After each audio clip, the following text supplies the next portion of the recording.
अस्सलाम वालेकुम। आज जो मैं आपको ये कहानी सुनाने आई हूँ वो एक बहुत इमोशनल और अच्छी कहानी है जिससे आप ज़रूर सबक सीखेंगे। आप चाहें तो कहानी को शेयर भी कर सकते हैं और आप चाहें तो मेरे साथ अपनी कहानी को, अपनी ज़िंदगी की कहानी को शेयर कर सकते हैं ताकि मैं आपकी कहानी भी लोगों तक पहुँचाऊँ और आपकी ज़िंदगी से बहुत सारे लोग सबक सीख सकें। तो चलिए आज की कहानी शुरू करते हैं। इस कहानी का नाम है नसीब का खेल। मैं सिर्फ 1 साल की थी जब मेरी अम्मी का नागहानी इंतकाल हो गया। मेरी खाला ने मुझे पाला और जब मैं 6 बरस की हुई तो दादी जान ने मुझे अपने घर ले गई। उस वक्त तक मैं खाला को ही अपनी माँ समझती थी, लिहाजा जब दादी मुझे ले जाने लगी तो मैं बहुत रोई और दुखी हुई। आप उस 6 बरस की मासूम सी बच्ची की कैफियत का अंदाज़ा कर सकते हैं जिसे अचानक मालूम हो कि अब उसे अपने वालिद के घर रहना है और जिस घर को वो आज तक अपना समझती थी वो उसका है ही नहीं। खाला ने भी बहुत चाहा कि अब्बू और दादी मुझे साथ ना ले जाएं, लेकिन वालिद साहब ना माने। मामू ने भी वालिद का साथ दिया, जिसकी वजह से खालू को खामोश होना पड़ा और मैं अपने घर आ गई। उन्हीं दिनों वालिद साहब ने दूसरी शादी की थी और सुतीली माँ घर में मौजूद थी। शुरू के दिनों में उसने मुझे प्यार दिया और मेरे साथ अच्छा सलूक किया। फिर रफ्ता रफ्ता वो मुझसे बदज़न होने लगी और वालिद को मेरे खिलाफ उकसाने लगी। वो हर वक्त उनके कान भरने लगी कि ये आगे से जवाब देती है और मेरे साथ बदतमीज़ी करती है। हालांकि मैं ऐसा नहीं करती थी। मैं इस वक्त बिल्कुल नादान और ना समझती। जब वालिद साहब मुझे डांटते या घूरते तो मैं दूसरे कमरे में चली जाती और चुप कर रोती। मैं अपनी खाला को बहुत याद करती थी, जो मैं अब तक मैं अम्मी कहा करती थी। मेरा दिल नहीं मानता था कि वो मेरी माँ नहीं है। वक्त गुजरता रहा और मैं स्कूल जाने लगी। खाला वहाँ आकर मुझसे मिल लिया करती थी क्योंकि मेरी पप्पो से उनकी नहीं बनती थी और सुतीली माँ की वजह से भी खाला हमारे घर नहीं आती थी। वो हर हफ्ते स्कूल आकर मुझसे मिलती, जिससे मेरे दिल को तसल्ली होती थी। मेरा खालाजाद भाई दानियाल मुझसे 3 बरस बड़ा था। हम साथ साथ खेले और बड़े बड़े थे। वो मुझसे प्यार करता था और मैं भी उसे पसंद करती थी। 6 बरस की उम्र में तो मैं उसे सिर्फ भाई और साथी समझती थी, लेकिन जब खुद समझदार हुई तो खाला ने कहा, बेटी मैं तुझे बहू बनाकर हमेशा के लिए अपने घर रखना चाहती थी, लेकिन बुरा हो तेरे ददियाल वालों का जिन्होंने हमें जुदा कर दिया। खाला की बातों ने मेरे दिल में दानियाल की मोहब्बत उजागर कर दी। पहले भी लगाव था, लेकिन अब उसमें नए रंग और ख्वाब शामिल हो गए। मैं हर सूरत वापस उसी घर जाना चाहती थी जिसे अपना समझती थी। वालिद साहब का घर तो मुझे अब पराया लगता था। मेरे जहन ने सुतीली माँ को कभी माँ के तौर पर कबूल ही नहीं किया था। दरअसल मैं अपनी खाला को हद दर्जा पसंद करती थी। जी चाहता था कि दिन रात उनके पास रहूं, लेकिन सुतीली माँ और मामू की वजह से कुछ बोल ना सकती थी, क्योंकि वो निगरानी करते थे कि मैं कहीं खाला से बात ना कर लूं। मेरा और तो कोई बस नहीं चलता था। बस नमाज़ पढ़कर दुआ करती थी कि खुदा करे मेरे घर वालों की खाला से सुलह हो जाए। झगड़ा कोई ख़ास ना था, लेकिन सुतीली माँ मेरी खाला और उनके बच्चों को देखना नहीं चाहती थी। उसका बस चलता तो वो उन्हें गोली मार देती।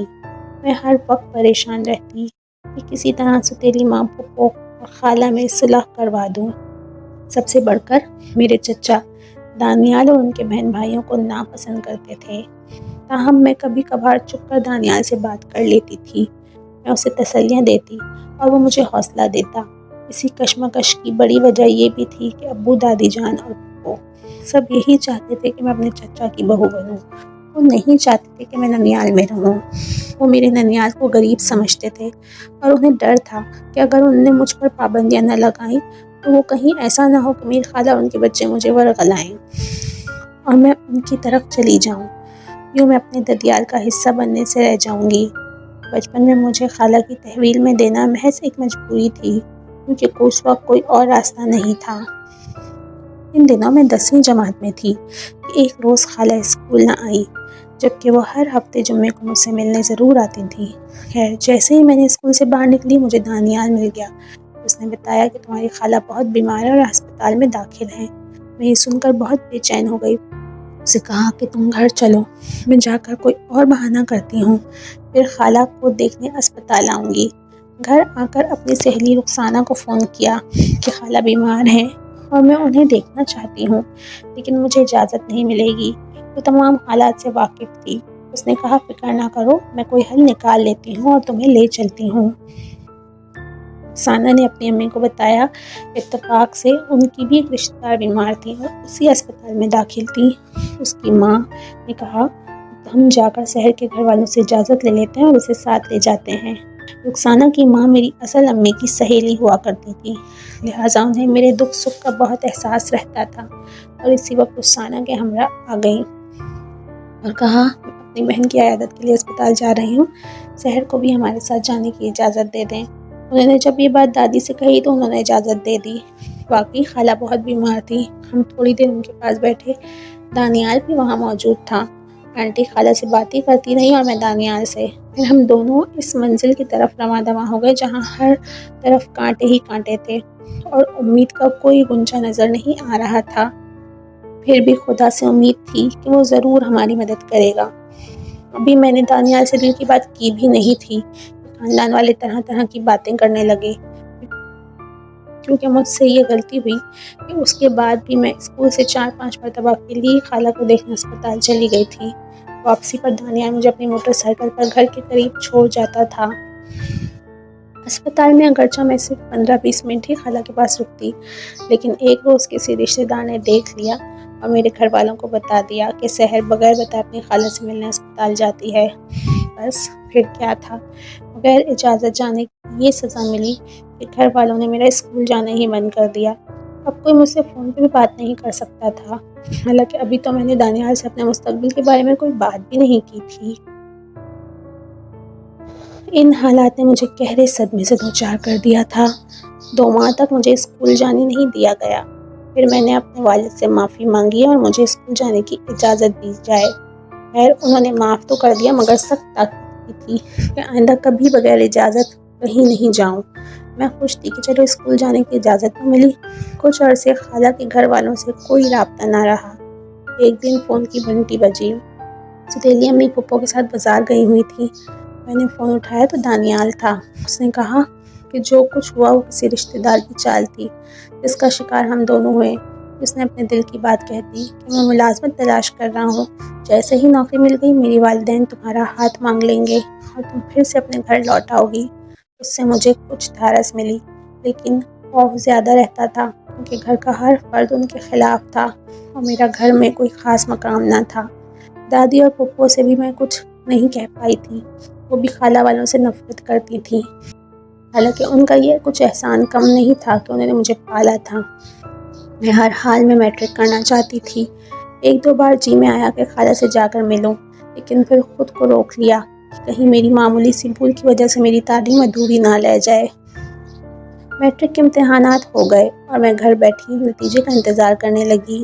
میں اچھے نمبروں سے پاس ہو گئی، لیکن کالج جانے پر اصرار نہ کیا۔ اب زندگی میں ایک ہی غم تھا، کیا کبھی دانیال کو پا سکوں گی؟ کیا کبھی دوبارہ خالہ کے پاس رہ سکوں گی؟ ہم دونوں کو اپنے رب پر پورا بھروسہ تھا، وہی ایک ہستی تھی جس کے سہارے میں جی رہی تھی۔ آپ کو اندازہ نہیں کہ جس لڑکی کی حقیقی ماں بچپن میں بے گھر بچھڑ جائے اسے کتنی مشکل جذباتی مراحل سے گزرنا پڑتا ہے، وہ بالکل تنہا ہو کر رہ جاتی ہے۔ دانیال کبھی کبھی بہت پریشان ہو کر کہتا سحر ہمارا انجام کیا ہوگا، اور میرے پاس تسلیوں کے سوا کچھ نہ ہوتا تھا۔ میں نے سب کچھ اپنے رب پر چھوڑ دیا تھا کیونکہ وہ جو کرتا ہے بہتر کرتا ہے۔ میرے پاس خدا کے سوا کوئی سہارا نہ تھا۔ اسی دوران دانیال نے MBA کر لیا اور میں نے پرائیویٹ طور پر FA کے امتحانات دے دیے۔ خالہ مجھے تسلی دیا کرتی تھی کہ بیٹیا جو اللہ کو منظور ہوگا وہی ہوگا، تم فکر مت کرو۔ میرے گھر والوں کو دولت پر غرور تھا، جبکہ خالہ اور خالو اتنے امیر نہ تھے۔ بس یہی ایک فرق تھا، ورنہ رشتہ دار اچھے ہوں تو انہیں قبول کرنا چاہیے اور کسی کو خود سے کمتر نہیں سمجھنا چاہیے۔ خدا کے کرم سے دانیال کامیابیوں کی طرف رواں دواں تھا اور انہی دونوں और इन्हीं दिनों उसे एक अच्छी मुलाजमत मिल गई। माकूल तनख्वाह के साथ माकूल तनख्वाह के साथ साथ उसे रिहाइश और गाड़ी की सहूलत भी मिल गई।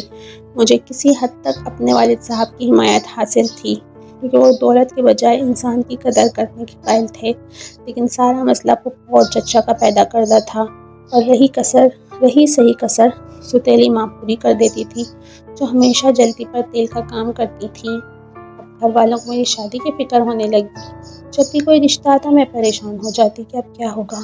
खुदा की करनी ऐसी हुई कि अचानक मुझे बालझड़ की बीमारी हो गई, जिसकी वजह से रिश्ते वाले आते और देख कर चले जाते। ताहम चचा भी अपने बेटे के रिश्ते की आस लगाए बैठे थे। फिर अब्बू और चचा में जायदाद का तनाज़ा हो गया, तो अब्बू ने उन्हें रिश्ता देने से साफ इनकार कर दिया। उन्हीं दिनों एक दौलतमंद घराने से रिश्ता आया। ये फैमिली अरसे दराज से बैरून मुल्क मुकीम रही थी। वो एक अमीर घराने में मेरी शादी कर दी गई, और मैंने अब्बू के फैसले के आगे सर झुका दिया। अब्बू से ज़्यादा सुतेली अम्मी इस रिश्ते के लिए पुरजोश थी, क्योंकि वह उन लोगों की दौलत से बहुत मरूब थी। दादी और पप्पू भी खामोश थी। उन्हें बस इस बात का गम था कि मैं चचा की बहू ना बन सकी, लेकिन ये सब तो किस्मत के खेल होते हैं। जब मैं ब्याह कर असद के घर गई तो चंद ही दिनों में कली खुल गई। वो लोग बहुत कंजूस, बदअखलाक और हद दर्जा मगरूर थे। असद भी बुरी आदत का शिकार था। वो शराब और रक्स और सुरूर का दिलदादा था। रात देर से घर आता और मुझे मार पीट कर मुतालबा करता कि अपने वालिदैन से जायदाद नाम लिखवाऊं। एक रोज़ अब्बू मिलने आए तो मेरे चेहरे पर नील पड़े हुए थे और मैं रो रही थी। वालिद साहब के पूछने पर मैंने सब कुछ बता दिया। उन्होंने जब असद से बात की तो वो बदतमीज़ी पर उतर आया। अब्बू को भी गुस्सा आ गया और मुझे अपने साथ घर ले आए और उन लोगों पर तलाक का केस कर दिया। बाला खैर मुझे तलाक मिल गई। खाला और दानियाल को जब इल्म हुआ तो उन्हें बेहद दुख हुआ। खाला ने मामू से मिन्नत समाजत की। सहर मेरी सिर्फ भांजी नहीं, बेटी भी है। मैंने एक बरस उसे माँ बनकर पाला था। उसका गम मुझसे सहा नहीं जाता। तुम जाकर उसके वालिदैन से बात करो। मैं उसे दानियाल की दुल्हन बनाऊंगी तो मेरी जी को करार आएगा और मेरी मरहूम बहन की रूह को सुकून मिलेगा। मामू ने मेरे वालिद से बात की। वालिद साहब ने तो पहले ही मेरी जुदाई के गम में घुले जा रहे थे। अब अपनों को भी कदर आई कि अगर दानियाल से रिश्ता किया होता तो ये दिन ना देखना पड़ता। तलाक के बाद मैं बुझ सी गई थी। मुझे लगता था कि अब दानियाल भी नहीं पूछेगा और खाला भी मायूस हो चुकेंगी। मेरा जहन इस तरफ गया ही नहीं कि वो लोग अब भी मुझे कबूल करने पर तैयार होंगे। लेकिन सच है कि अपने तो अपने ही होते हैं। खाला ने यह भी ना सोचा कि मैं एक मुताल्लिका हूँ। उन्हें बस यही गम था कि हाय मेरी बच्ची पर कितना बड़ा हादसा गुजर गया और वो उजड़ कर रह गई। दानियाल हकीकी मायनों में मेरे लिए परेशान था। जब वालिद साहब ने मुस्बत जवाब दिया तो उनके दिलों में बहार आ गई, क्योंकि मैं लौटकर उनके घर आने वाली थी। ये वो देरीना उम्मीद थी जो हसरत बनती जा रही थी कि अचानक फिर से रोशनी फैल गई। वालिद साहब ने खुदा का शुक्र अदा किया कि मुझे कबूल करने वाला कोई है, वरना मुतालिका लड़की की दोबारा शादी करना मुहाल होता है। चंद ही दिनों में बात पक्की कर दी गई और वो अपने थे और हैसियत में भी हम पल्ला, लिहाजा किसी तकल्लुफ़ की ज़रूरत न थी। दादी भी राज़ी हो गई और पप्पू ने भी खाला को गले लगा लिया। सिर्फ चचा साथ इस बार भी मेरी शादी में शरीक ना हुए, क्योंकि वालिद साहब से उनकी सुलह नहीं हो पाई थी। जब मैं दानियाल की दुल्हन बनकर उनके घर जा रही थी तो मुझे ऐसा लग रहा था जैसे मैंने जन्नत में जा रही हूँ। आज मुझे अपनी खोई हुई खुशियाँ, अपनी दौलत, अपना सब कुछ मिल गया था। घर बार हर शय जिसकी एक लड़की आरज़ू करती है, और सबसे बढ़कर खाला की मोहब्बत। जब उन्होंने बाजू फैलाकर मुझे अपनी आगोश में लिया तो हम दोनों के दिल को ठंडक पहुँच गई। देखी नहीं थी, मैंने अपनी असल माँ को देखी नहीं थी, उन्हीं को अपनी हकीकी माँ समझती थी।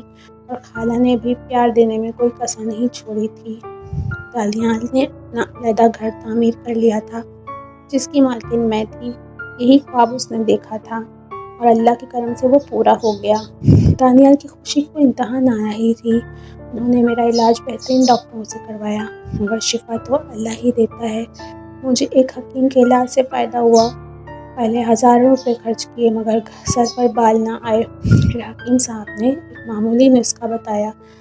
एक चमचा अदरक का पानी और एक चमचा सिरका मिलाकर सर में वहाँ लगाया जहाँ बाल झड़ता। تو 3-4 بار کے استعمال سے ہی بال اگ گئے اور بیماری ختم ہو گئی۔ پھر سے میرے بال چمکیلے، گھنے اور لمبے ہو گئے۔ یہ سب خدا کی قدرت کے کرشمے ہیں کہ جب وہ نصیب بناتا ہے تو بن جاتا ہے، اور جب وہ آزمائش ڈالتا ہے تو کوئی دوسرا اس بگڑے ہوئے نصیب کو نہیں سنوار سکتا۔ آپ کو میری کہانی کیسی لگی؟ اگر آپ کو میری کہانی اچھی لگی ہو تو میرے چینل کو ضرور سبسکرائب کیجیے۔ میں ہر ہفتے نئی کہانی اپلوڈ کرتی ہوں۔ شکریہ۔